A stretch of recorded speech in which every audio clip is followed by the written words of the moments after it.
جی شکریہ آپ کا.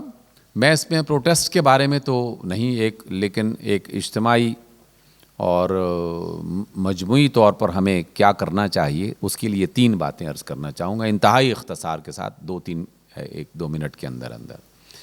پہلی بات یہ کہ جس رسول محمد صلی اللہ علیہ وسلم سے ہم وابستہ ہیں، جن کے ساتھ نسبت ہے، عقیدت ہے، سب کچھ ہے، جنہیں ہم اللہ کا رسول مانتے ہیں، تو پہلی ذمہ داری تو ہمیں خود اپنی نبھانی چاہیے کہ ہم آپ صلی اللہ علیہ وسلم سے کس قدر وابستہ ہیں.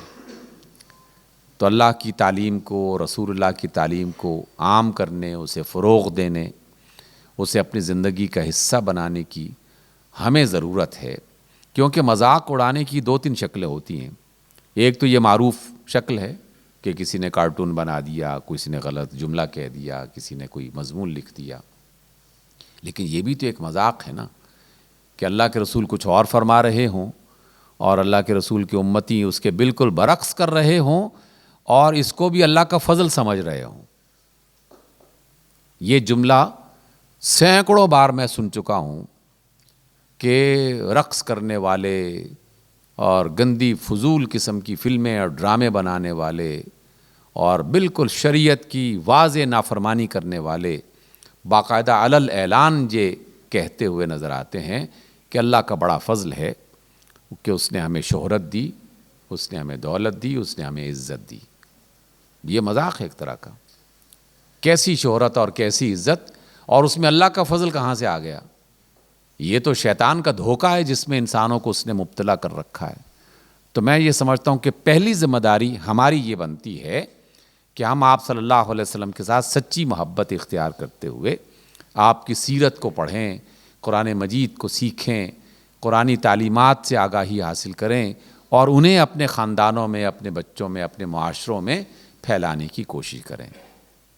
دوسری بات حکومتوں کی ہے کہ بہت سارے معاملات ایسے ہیں کہ جن پر حکومتیں اگر ایکشن لیں تو وہ کارگر ہو سکتی ہیں. عوام محض اگر جلسے جلوس نکال بھی دیں تو اس سے کوئی خاص فرق نہیں پڑتا. اس لیے حکومتوں کو باقاعدہ اس طرح کا اقدام کرنا چاہیے جیسے کہ ترکی کے حکمران نے کیا. یہ حکومتی سطح کا ایک فیصلہ تھا اور اس اقدام کو پوری دنیا میں نہ صرف سنا گیا بلکہ محسوس کیا گیا. تو ایسا احتجاج کیا ہوا؟ کیسا احتجاج ہوگا کہ جس میں جو وہ غلط کار اور دشمن اسلام ہے یا مصطفیٰ علیہ السلام ہے اسے کچھ فرق ہی نہ پڑتا ہو. ایسا احتجاج اس کے کیا افادیت ہے؟ اس کی کیا افادیت جس سے فرق ہی نہیں پڑتا ہو؟ تو وار تو وہ ہونا چاہیے جو کاری ہو اور جس کی اذیت جو ہے وہ دشمن محسوس کرے. تو اس لیے اقتصادی طور پر، سیاسی طور پر حکومتوں کا یہ کام ہے کہ وہ اس میں اپنی صلاحیتیں اور اپنے قوانین کے اندر رہتے ہوئے، اور مسلمانوں کے قوانین اس بات کی اجازت دیتے ہیں، اور مسلمانوں کے نہیں پوری دنیا کے تمام انسانوں کے قانون اس بات کی اجازت دیتے ہیں کہ آپ کسی قوم کے جذبات کو ٹھیس نہیں پہنچا سکتے. جو ان کا ایک اجتماعی مزاج ہے، اور دنیا میں تو باقاعدہ ہم حقوق انسانیت کے نام پر یہ جملہ کہتے رہتے ہیں کہ کسی بندے کی عبادت گاہ کو یا ان کے رسم و رواج کو برا بھلا مت کہو. تو قطعی طور پر یہ اسی زمرے میں بات آتی ہے حکومتوں کو. تیسری بات ہے ہماری احتجاج کی. تو احتجاج کی جو بھی مہذب شکل ہے اس کو اختیار لازماً کرنا چاہیے. جو شخص لکھ سکتا ہے اسے لکھنا چاہیے، جو کہہ سکتا ہے اسے کہنا چاہیے، اور جو کسی دوسرے انداز میں احتجاج کی شکل اختیار کرتا ہے کہ جس میں بغیر کسی نقصان کیے کسی کی جان کو نقصان نہ پہنچایا جائے، کسی کے مال کو نقصان نہ پہنچایا جائے، کسی کی عزت کو نقصان نہ پہنچایا جائے، ان تینوں باتوں کا لحاظ کرتے ہوئے پھر وہ جلوس نکالے، وہ جلسہ کرے، وہ احتجاج کرے، وہ بینرز لگائے، وہ مراسلہ پیش کرے، وہ کوئی بھی طریقہ اختیار کر سکتا ہے. لیکن یہ تینوں سطحیں لازمی ہیں، اور اس میں ہم صرف ایک ہی اختیار کرتے ہیں کہ جلسہ جلوس کر دیا، بات ختم ہو گئی.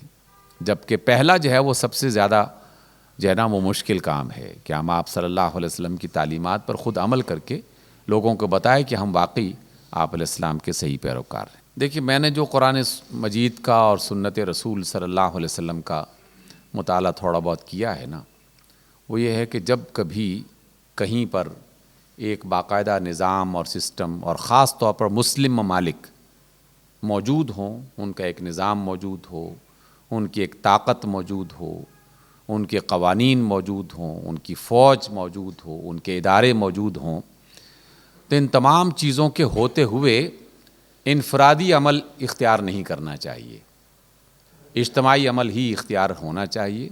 اور اجتماعی عمل کے لیے دنیا بھر کے لوگوں میں ایک اصول بنا دیا گیا ہے کہ وہاں کے علماء، دانشور اور حکومت کے جو ذمہ داران ہیں وہ فوری طور پر سر جوڑ کے بیٹھیں، اور وہ اس کے بارے میں جو بھی مؤثر قدم ہیں انہیں وہ قدم اٹھانا چاہیے، ٹھیک ہے نا۔ نمبر 2 اس میں یہ ہے کہ جہاں کہیں اس طرح کی صورتحال نہیں ہے، کوئی قانون نہیں ہے، کوئی نظام نہیں ہے، کوئی جو ہے وہ اس طرح کی صورتحال نہیں پائی جاتی، تو وہاں پھر میرا کہنا اور نہ کہنا دونوں برابر ہیں۔ اس لیے کہ جہاں کوئی قانون ہے ہی نہیں، جہاں کوئی کسی کی سنتا ہی نہیں ہے یا کسی کی کوئی مانتا ہی نہیں ہے، تو پھر آپ اس پر کسی بھی فرض سے کوئی اس طرح کا فتویٰ لے بھی لیں، اس کی کیا افادیت ہے، اس کی کوئی حیثیت نہیں ہے۔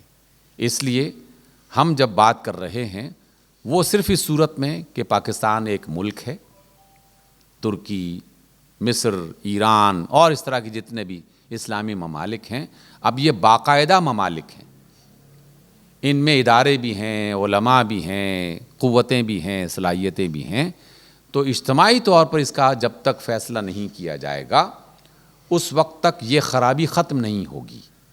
انفرادی طور پر کچھ لوگ ایکشنز یہ کرتے بھی رہیں تو یقیناً وہ ایک عمل ہے، اور اس عمل کی صورتوں میں جو ہے وہ صحیح اور غلط کے دونوں کے امکانات موجود ہو سکتے ہیں، صحیح کے امکانات بھی نظر آتے ہیں اور غلط کے امکانات بھی ہم جانتے ہیں۔ تو اس لیے اجتماعی فتویٰ اس پر نہیں لگایا جاتا، اس کا اصول وہی ہے جو ہمیں تعلیم کیا گیا ہے۔